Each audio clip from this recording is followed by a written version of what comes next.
Tennessee held a press conference to announce the start of a new era with the naming of Phil Fulmer as the new acting athletics director. Provided/UT Athletics. UT Director of Athletics John Currie attends during the UT Board of Trustees fall meeting in Hollingsworth Auditorium in Knoxville, Tennessee on Friday, November 3, 2017.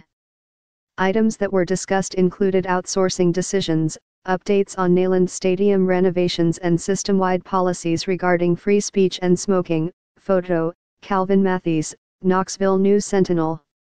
When the University of Tennessee announced the hiring of a new head football coach Thursday, a collective sigh of relief could be heard throughout Knoxville.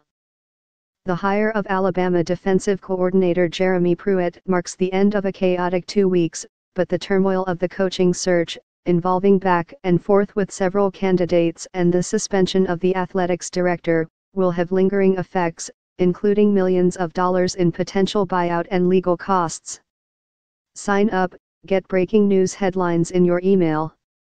That includes an original estimate of nearly $13.7 million in buyouts for former coach Butch Jones and his staff, even though that figure likely will be reduced, and a potential $5.5 million buyout for athletics director John Currie if he is fired without cause.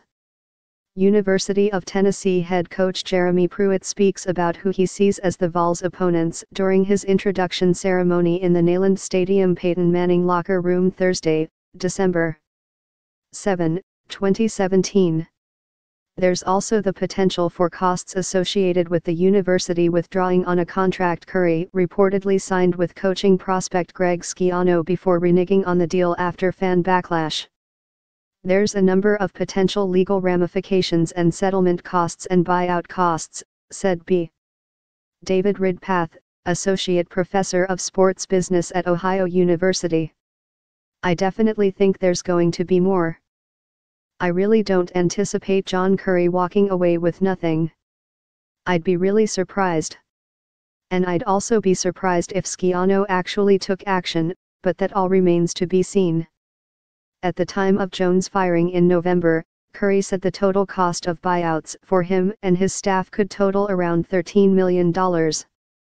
Read more, Butch Jones fired, what's in football coach's termination letter from Vols AD John Currie. That cost will likely be reduced, however, after reports Friday that one of Jones' assistants likely will remain at UT under Pruitt and another has been hired at Mississippi State. A link has been posted to your Facebook feed. Tom Satkowiak, spokesman for the UT Athletics Department, said in an email Friday that it's way too early to estimate a cost for the buyouts given that they will depend on the salaries that Jones' assistants land at new jobs. ESPN reported Friday that defensive coordinator Bob Shoop will be filling the same job at Mississippi State. Shoop was Jones' highest-paid assistant and would have been due a buyout of $1.3 million if he was terminated without cause. Running backs coach Robert Gillespie is also expected to stay at UT under Pruitt, meaning that he would not be due a buyout of $595,000.